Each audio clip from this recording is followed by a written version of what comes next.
Parkinson debe su nombre a James Parkinson.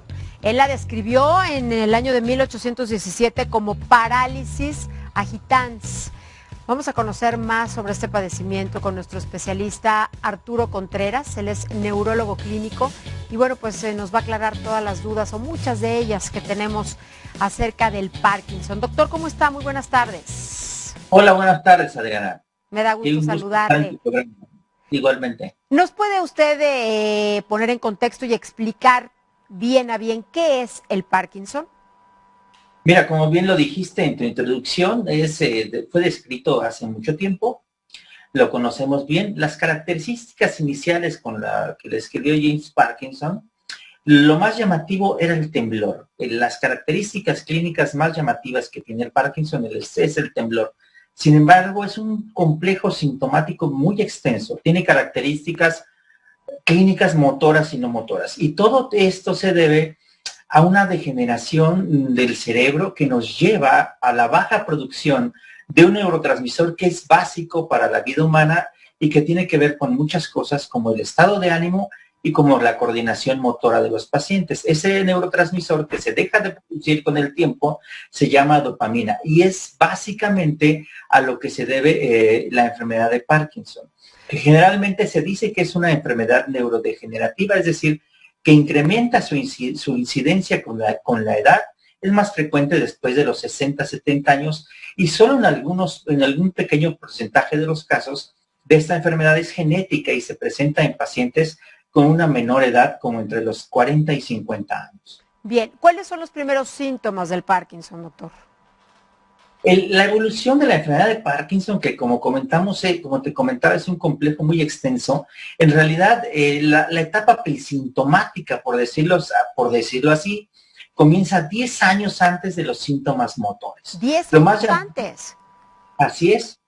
Generalmente los síntomas motores son un temblor, que es un temblor de reposo, que es un temblor de gran amplitud, de baja frecuencia, que es rítmico, que le decimos en cuentamonedas. Sí. Hacemos este temblor los pacientes cuando están viendo la tele o por ahí descansando. Esa es la característica motora predominante. Pero 10 años antes, los pacientes pueden presentar baja de olor, baja de olfato, pueden tener depresión, pueden tener trastornos intestinales como constipación. Y ya cuando se presenta la enfermedad, lo más característico es que tengan este temblor o bradicinesia, llamándole bradicinesia a la lentitud que ellos pueden tener para generar cualquier tipo de movimiento. Generalmente son pacientes que caminan muy lento, que caminan muy despacio, hablan muy despacio. El habla también puede estar afectada, tiene una habla hipofónica, es decir, con un volumen bajo. La cara suele ser una cara muy particular de los pacientes con la enfermedad de Parkinson. ¿Cuáles son las características, por ejemplo, de la cara de un paciente con Parkinson? No tienen mucha expresividad. Les decimos unas facies hipomímicas o descrita tradicionalmente en los libros de clínica neurológica más viejitos como una cara del jugador de póker, una cara inexpresiva. Nos puede dar la apariencia de que los pacientes están tristes o enojados. Esas son las principales características clínicas, pero tienen muchas otras más, como a la revisión, cuando uno lo revisa, encontramos una rigidez de los pacientes predominantemente de un solo lado, que es parkinsonismo. Cuando uno moviliza las extremidades de esos pacientes, se moviliza en pausas, y a eso le decimos rigidez en rueda dentada. También existe depresión como una característica muy específica de los pacientes con enfermedad de Parkinson. Doctor, ¿hay diferentes tipos de Parkinson? No.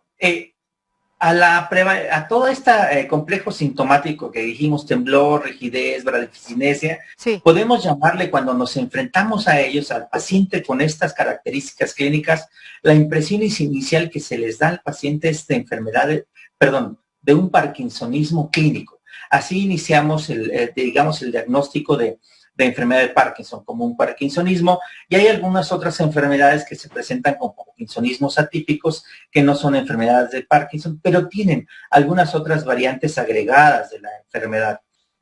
Bien, ¿en todos los pacientes el Parkinson progresa de la misma forma y en el mismo tiempo o varía? No, Esa es una excelente pregunta. El Parkinson se comporta distinto en cada paciente. Hay pacientes que pueden estar con dosis bajas de fármacos por un largo periodo de tiempo sin incrementarlos, sin deteriorar su calidad de vida. Y hay pacientes que rápidamente se deteriora su calidad de vida y rápidamente hay que subir la cantidad y dosis de fármacos que se utilizan en ellos. ¿De qué depende esto, doctor?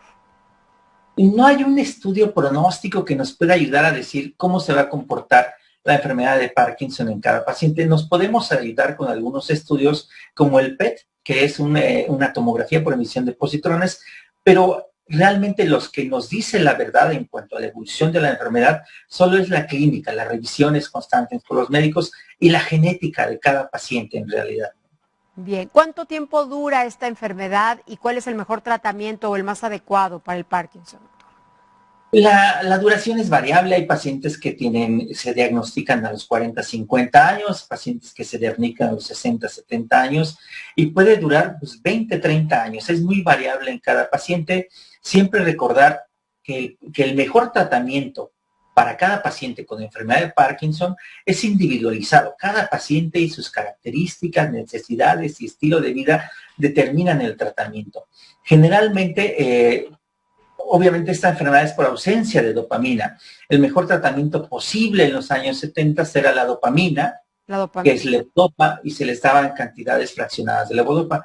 Ahora también lo seguimos usando, es el fármaco más efectivo, sin embargo, cuando se usa a largo plazo, conlleva algunos riesgos de usarlo, sí, como por toxicidad por levodopa. Entonces, a los pacientes más jóvenes nos limita un poco el advenimiento de estos fármacos. Existen otros fármacos que son agonistas dopaminérgicos, como el pramipexol, como parches de rotigotina, como algunas bombas de algunos agonistas dopaminérgicos que están llegando, que se pueden usar. Y particularmente en la enfermedad de Parkinson ha habido muchos progresos en su tratamiento. Existe incluso tratamiento quirúrgico de varios tipos. El tratamiento quirúrgico de la enfermedad de Parkinson se lesiona cierta parte de los núcleos de la base y con eso disminuyen la necesidad de fármacos dopaminérgicos que tienen los pacientes, o bien se les puede colocar un chip en cierta parte, esto es por neurocirugía, en cierta parte del cerebro que module a los núcleos de la base y que no cura la enfermedad, sin embargo disminuyen los requerimientos de fármacos dopaminérgicos de los pacientes. Claro. Todo esto debe ser hecho, claro, por un equipo multidisciplinario que incluye neurólogo, neurocirujano, neuropsicólogo, etcétera, ¿no? Y actualmente y en boga un tratamiento ya autorizado en Estados Unidos y Europa, que es un tratamiento no invasivo, es un tratamiento lesional, es un ultrasonido guiado por resonancia magnética, que por medio de ondas de choque con ultrasonido hace lo mismo que se hacía con la neurocirugía. Crear una lesión en los núcleos de la base no es riesgoso, es relativamente fácil de hacer, menos riesgoso que la cirugía, y los resultados con este tipo de tratamiento han sido alentadores para aumentar la calidad de vida de los pacientes con enfermedad de Parkinson. Bien, doctor, yo quisiera preguntarle también, ¿qué partes del cerebro son las más afectadas con esta enfermedad de Parkinson? Lo que básicamente por neurofisiología deja de funcionar es la sustancia negra que produce dopamina. Se acaba esa zona que esa zona del cerebro produce dopamina, entonces es lo que se agota. Y algunas otras estructuras de los núcleos de la base, como el núcleo caudado o el tálamo, también pueden tener algún tipo de afección. Bien, lo invito a usted, doctor, y a todos nuestros amigos que nos están sintonizando en estos momentos a ver esta pieza precisamente que nos habla del Parkinson. La enfermedad del Parkinson es una alteración neurológica caracterizada por la pérdida prematura de algunas células del cerebro muy especializadas. Suele comenzar entre los 50 y 65 años de edad, aunque existe un número reducido de casos antes de los 40 años y se le llama Parkinson juvenil. Es pareja, afecta tanto en hombres como en mujeres, no es hereditaria ni contagiosa. Si bien esta enfermedad dificulta el movimiento, no causa parálisis. Aunque la enfermedad de Parkinson es un padecimiento crónico, puede ser tratada y controlada eficazmente. Prácticamente todos los síntomas del Parkinson aparecen lentamente y sin seguir un orden en particular. Los síntomas típicos son temblor de reposo, frecuentemente es el síntoma inicial, comienza en una extremidad y después en todo el cuerpo. Rigidez, músculos rígidos y poco flexibles. Los movimientos se hacen muy lentos, ocasionando que el paciente se tarde el doble de tiempo o más en realizar actividades, por sencillas que éstas sean. El Parkinson ocupa el tercer lugar dentro de las enfermedades neurológicas. Se considera que la enfermedad se presenta en 150 a 200 casos por cada 100.000 habitantes cada año en diversas partes del mundo. En México, 50 de cada 100.000 habitantes puede padecerla. En México, 50 de cada 100.000 habitantes puede padecer Parkinson, doctor, como lo estábamos viendo y escuchando. Así es, Adriana, es un número alto de pacientes con elevado, sí. Pues le agradezco mucho, doctor. A manera de conclusión, ¿quiere comentar algo más? Bueno, a manera de conclusión, que ya conociendo las características de esta enfermedad, si tienen anosmia, si son constipados, si tienen alguna dificultad para emprender la marcha o hacer algún movimiento o coordinarlo, acudan a la revisión y el especialista más adecuado, pues obviamente, es el neurólogo para un diagnóstico temprano de esta enfermedad. De acuerdo, doctor Contreras, le agradezco mucho toda la información que nos ha compartido esta tarde. Es usted muy amable. Gracias.